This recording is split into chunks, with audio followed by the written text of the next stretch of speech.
আসসালামু আলাইকুম রহমতুল্লাহ।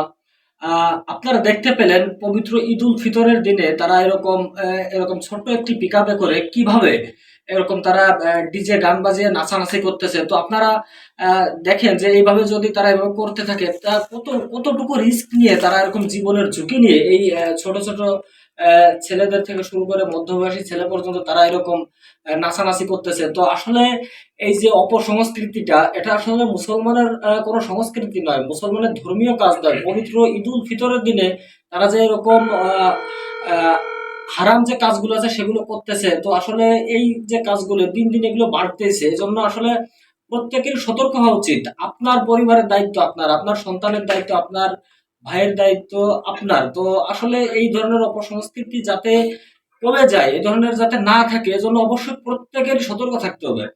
আর যদি প্রত্যেকের সচেতনতা অবলম্বন করা হয়, তাহলে আস্তে আস্তে ইনশাল্লাহ এই ধরনের অপসংস্কৃতি এবং এই ধরনের হারাম কাজ থাকবে না। এজন্য প্রত্যেকের জায়গা থেকে অবশ্যই আমাদেরকে সতর্ক থাকতে হবে ইনশাল্লাহ, এবং এই ধরনের কাজের অবশ্যই বিরোধিতা করতে হবে। তাহলে আস্তে আস্তে ইনশাল্লাহ এই ধরনের অপসংস্কৃতি হারাম কাজগুলো দূর হয়ে যাবে ইনশাল্লাহ। এজন্য আপনারা সকলেই ভিডিওটি বেশি বেশি শেয়ার করে দিবেন। দেখা হবে পরবর্তী কোনো ভিডিওতে আপনাদের সঙ্গে। সকলে ভালো থাকবেন, সুস্থ থাকবেন ইনশাআল্লাহ। আসসালামু আলাইকুম ওয়া রাহমাতুল্লাহ।